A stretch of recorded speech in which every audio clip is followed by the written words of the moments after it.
ವೀಕ್ಷಕರೇ, ನಾನು ನಿಮ್ಮ ವೈದ್ಯೆ ಪಲ್ಲವಿ KS, ಅದ್ವೈತ ಆಯುರ್ವೇದ ಚಿಕಿತ್ಸಾಲಯ ಶಿವಮೊಗ್ಗದಿಂದ ಮಾತಾಡ್ತಾ ಇದ್ದೀನಿ.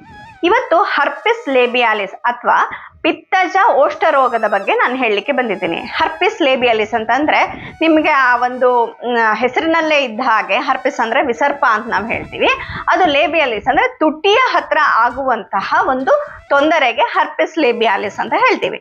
ಸೊ ಇದು ಸಿಂಪ್ಟಮ್ಸ್ ಏನು ಇದ್ರದ್ದು ಅಂತ ನಾವು ನೋಡುವಂಥದ್ದಾದ್ರೆ, ಆಯುರ್ವೇದದಲ್ಲಿ ಇದಕ್ಕೆ ನಮಗೆ ಒಂದು ನೀಲಿ ಅಥವಾ ಯೆಲ್ಲೋ ಕಲರ್ಡ್ ಮಸ್ಟರ್ಡ್ ಅಂತ ಅಂದ್ರೆ ನಿಮ್ಮ ಸಾಸಿವೆ ಆಕಾರದಲ್ಲಿ, ಸಾಸಿವೆ ಅಷ್ಟು ದೊಡ್ಡದು ಸಣ್ಣ ಸಣ್ಣ ಗುಳ್ಳೆಗಳು, ತುಂಬ ಮಲ್ಟಿಪಲ್ ಗುಳ್ಳೆಗಳು ನಿಮ್ಮ ತುಟಿಯ ಹತ್ತಿರ ಆಗುವಂಥದ್ದನ್ನು ನಾವಿಲ್ಲಿ ನೋಡ್ಬೋದಾಗಿರುತ್ತೆ. ಅದ್ರ ಜೊತೆಗೆ ಅದು ತುಂಬ ಉರಿ ಇರುವಂಥದ್ದು, ಬರ್ನಿಂಗ್ ಸೆನ್ಸೇಷನ್ ಇರುವಂಥದ್ದನ್ನು ನಾವಿಲ್ಲಿ ನೋಡ್ಬೋದಾಗಿರುತ್ತೆ. ಅದ್ರ ಜೊತೆಗೆ ಅದು ಬೇಗ ರೆಡ್ ಆಗಿಬಿಟ್ಟು ನಿಮಗೆ ನೋವನ್ನ ಉಂಟು ಮಾಡುತ್ತೆ. ಅದ್ರ ಜೊತೆಗೆ ಒಡೆದು ಅದರಿಂದ ಪಸ್ ಬರುವಂಥದ್ದು, ಎಕ್ಸುಡೇಟ್ ಆಗುವಂಥದ್ದನ್ನು ಕೂಡ ನಾವು ನೋಡ್ಬೋದಾಗಿರುತ್ತೆ. ಹಾಗೆ ನೀವು ತುಂಬ ಹಾಟ್ ಅಂತಂದರೆ ಬಿಸಿ ಆಗಿರುವಂಥದ್ದು ಏನಾದ್ರು ಕುಡಿತೀರಾ, ಇಲ್ಲ ಅಂತಂದರೆ ಸ್ಪೈಸಿ ಆಗಿರುವಂಥದ್ದು ಏನಾದ್ರು ತಿಂತೀರಾ, ಇಲ್ಲ ಉಪ್ಪಿನ ಪದಾರ್ಥಗಳನ್ನು ತಿಂತೀರಾ ಅಂತಂದರೆ ತುಂಬ ಉರಿ ಜಾಸ್ತಿ ಆಗುವಂಥದ್ದನ್ನು ನಾವಿಲ್ಲಿ ನೋಡಬಹುದಾಗಿರುತ್ತೆ.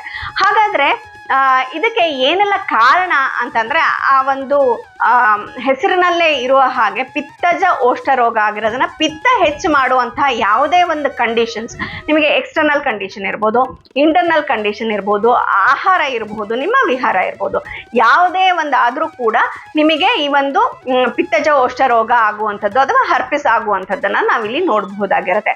ಹಾಗಾದರೆ ಯಾವುದು ಇವೆಲ್ಲ ಅಂತಂದರೆ, ತುಂಬ ನಾವು ಹೀಟಿಗೆ ಅಥವಾ ಸನ್ನಿಗೆ ಎಕ್ಸ್ಪೋಸ್ ಆಗುವಂಥದ್ದು ಕೂಡ ಮೊದಲನೇ ಕಾರಣ ಆಗಿರುತ್ತೆ.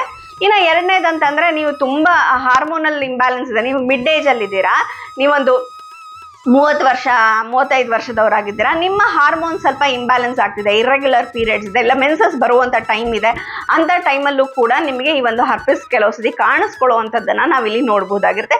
ತುಂಬ ಪಿತ್ತಜ ಆಹಾರಗಳನ್ನು, ತುಂಬ ದೇಹ ಹೀಟ್ ಆಗುವಂಥ ಆಹಾರ ವಿಹಾರಗಳನ್ನು ನೀವು ಮಾಡ್ತಿದ್ದೀರಾ ಅಂತಂದಾಗಲೂ ಕೂಡ ಇದು ಉಂಟಾಗುವಂಥದ್ದನ್ನು ನಾವಿಲ್ಲಿ ನೋಡ್ಬೋದಾಗಿರುತ್ತೆ. ಮತ್ತು ಈ ಒಂದು ಫೀವರ್ ಅಂದರೆ ನಿಮಗೆ ಜ್ವರ ಇದೆ ಅಂತ ಅಂದಾಗಲೂ ಕೂಡ ಇದು ಆಗುವಂಥದ್ದನ್ನು ನಾವು ನೋಡ್ಬೋದಾಗಿರುತ್ತೆ.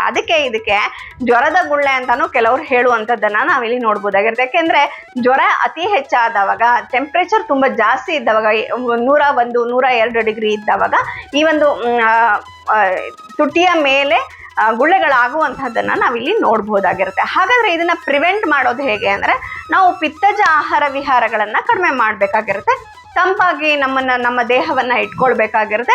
ಅದ್ರ ಜೊತೆಗೆ ಇದು ಕಂಟೇಜಿಯಸ್ ಅಂದರೆ ಒಬ್ಬರಿಂದ ಒಬ್ಬರಿಗೆ ಹರಡುವಂಥ ಕಾಯಿಲೆ ಆಗಿರುತ್ತೆ. ಅದರಿಂದ ಯಾರಿಗಾರು ಬಂದಿದೆ ಅಂತಂದರೆ ಅವರ ಟವಲನ್ನು ಯೂಸ್ ಮಾಡೋದು, ಸೋಪನ್ನು ಯೂಸ್ ಮಾಡೋದು, ಬೆಡ್ಶೀಟ್ಸ್ಗಳನ್ನು ಯೂಸ್ ಮಾಡೋದು, ಕರ್ಚೀಫ್ಸ್ಗಳನ್ನು ಯೂಸ್ ಮಾಡೋದು ಖಂಡಿತವಾಗಿ ಮಾಡಬಾರ್ದಾಗಿರುತ್ತೆ. ಯಾಕೆಂದರೆ ಇದು ಕಂಟೇಜಿಯಸ್ ಆಗಿರೋದ್ರೆ ಒಬ್ಬರಿಂದ ಒಬ್ಬರಿಗೆ ಹರಡುವಂಥದ್ದು ಆಗಿರೋದ್ರಿಂದ ಇದು ನಾವು ಬೇರೆಯವ್ರದನ್ನ ಶೇರ್ ಮಾಡುವಂಥದ್ದನ್ನು ಮಾಡಬಾರ್ದಾಗಿರುತ್ತೆ.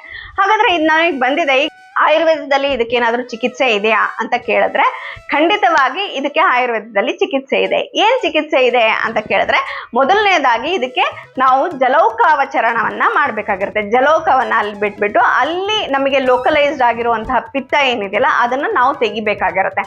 ಎರಡನೇದು, ನಾವು ವಿರೇಚನವನ್ನು ಮಾಡಬೇಕಾಗಿರುತ್ತೆ. ಇಂಟರ್ನಲ್ಲಿ ನಾವು ಪಂಚಕರ್ಮದಲ್ಲಿ ಒಂದಾಗಿರುವಂತಹ ವಿರೇಚನವನ್ನು ನಾವು ಮಾಡಬೇಕಾಗಿರುತ್ತೆ. ಸೊ ಇದು 2 ಪಂಚಕರ್ಮವನ್ನು ಮುಖ್ಯವಾಗಿ ಮಾಡಿ, ನೆಕ್ಸ್ಟ್ ನಾವೇನು ಮಾಡಬೇಕು, ಸೇಚನ ಅಂತಂದರೆ ಕೋಲ್ಡ್ ಡಿಕಾಕ್ಷನ್ಸ್ನ ಹಾಕಿಬಿಟ್ಟು ಅದಕ್ಕೆ ಸ್ವಲ್ಪ ಹಾಲನ್ನು ಹಾಕಿ ಅದನ್ನು ನಾವು ಧಾರವಾಗಿ ಎಲ್ಲಾಗಿದೆ ಅಲ್ಲಿ ಮಾಡೋದ್ರಿಂದ ಉರಿ ಕೂಡ ಕಡಿಮೆ ಆಗುತ್ತೆ, ಅದು ಬೇಗ ನಿವಾರಣೆ ಆಗುವಂಥದ್ದನ್ನು ಕೂಡ ನಾವಿಲ್ಲಿ ನೋಡ್ಬೋದಾಗಿರುತ್ತೆ. ಅದ್ರ ಜೊತೆಗೆ ಪೇಸ್ಟನ್ನ ಹಚ್ಚುವಂಥದ್ದು. ಯಾವುದ್ರ ಪೇಸ್ಟ್ನ ಹಚ್ಚಬೇಕು ಅಂತ ಕೇಳಿದ್ರೆ, ಲೋದ್ರ, ಗುಗ್ಗುಲು ಮತ್ತು ಅಮೃತ ಬಳ್ಳಿಯನ್ನು ಹಾಲಿನ ಜೊತೆಗೆ ಅರೆದುಬಿಟ್ಟು ಆ ಪೇಸ್ಟನ್ನು ಹಚ್ಚೋದ್ರಿಂದ ಏನಾಗುತ್ತೆ, ಅದು ಕೂಡ ಬೇಗ ವಾಸಿ ಆಗುವಂಥದ್ದನ್ನು ನಾವಿಲ್ಲಿ ನೋಡ್ಬೋದಾಗಿರುತ್ತೆ. ಆಮೇಲೆ ಅಭ್ಯಂಗವನ್ನು ಮಾಡೋದು ಅಂದರೆ, ನಿಮಗೆ ಅಮೃತ ಘೃತ, ಅಮೃತದಿಂದ ಮಾಡಿರುವಂಥ ಅಂದರೆ ನೀವು ಅಮೃತ ಬಳ್ಳಿ ಏನಿದೆಯಲ್ಲ, ಅಮೃತ ಬಳ್ಳಿಯ ಕಾಂಡದಿಂದ ಮಾಡಿರುವಂತಹ ತುಪ್ಪವನ್ನು ನಾವಲ್ಲಿ ಅಭ್ಯಂಗವನ್ನು ಮಾಡಿದಾಗ ಕೂಡ ನಮಗೆ ಬೇಗ ಇದು ಗುಣ ಆಗುವಂಥದ್ದನ್ನು ನಾವಿಲ್ಲಿ ನೋಡಬಹುದಾಗಿರುತ್ತೆ. ಅದರ ಜೊತೆಗೆ ನಾವೇನು ಮಾಡಬೇಕು, ಇಂಟರ್ನಲ್ಲಿ ಘೃತಪಾನ ಕೂಡ ಮಾಡಬೇಕಾಗಿರುತ್ತೆ. ಯಾವ ಘೃತಪಾನ ಮಾಡಬೇಕು, ಮಹಾತಿಕ್ತಕ ಘೃತವನ್ನು ನಾವು ಇದಕ್ಕೆ ತಗೊಳ್ಳೋದ್ರಿಂದ ಹರ್ಪಿಸ್ ಲೇಬಿಯಾಲಿಸ್ ಏನಿದೆಯಲ್ಲ ಅದು ತಕ್ಷಣವೇ ನಿವಾರಣೆ ಆಗುವಂಥದ್ದನ್ನ ನೋಡಬಹುದಾಗಿರುತ್ತೆ. ಅದರಿಂದ ನೋಡಿದ್ರಲ್ಲ ವೀಕ್ಷಕರೇ, ನಮಗೆ ಈ ಸತಿ ಬಂತು ಹೋಗ್ಲಿ ಬಿಡು ನಾವೇನೋ ತಗೊಂಡ್ವಿ ಹಾಗೆ ಕಡಿಮೆ ಆಯ್ತು ಅಂತಂದ್ರೆ ಪದೇ ಪದೇ ನಮಗೆ ಬರಬಾರ್ದು ಅಂತಂದ್ರೆ ಖಂಡಿತವಾಗಿ ಆಯುರ್ವೇದದ ಮೊರೆ ಹೋಗಿ ಇದನ್ನ ಖಂಡಿತವಾಗಿ ಯಾವಾಗಲೂ ಕೂಡ ಬಾರದೆ ಇರೋ ಹಾಗೆ ನಾವು ನೋಡ್ಕೊಳ್ಬಹುದಾಗಿರುತ್ತೆ. ನಿಮಗೆ ಈ ತರದ ಏನಾದರೂ ತೊಂದರೆ ಇತ್ತು ಅಂತಂದ್ರೆ ಖಂಡಿತವಾಗಿ ಸಂಪರ್ಕಿಸಿ ಅದ್ವೈತ ಆಯುರ್ವೇದ ಚಿಕಿತ್ಸಾಲಯ ಶಿವಮೊಗ್ಗ. ನೀವು ಕರೆ ಕೂಡ ಮಾಡಬಹುದು 9187444210 ಕರೆ ಮಾಡಿ ಅಂತ ಹೇಳ್ತಾ ನನ್ನ ಮಾತುಗಳನ್ನ ಮುಗಿಸ್ತಾ ಇದ್ದೀನಿ. ನಮಸ್ಕಾರಗಳು.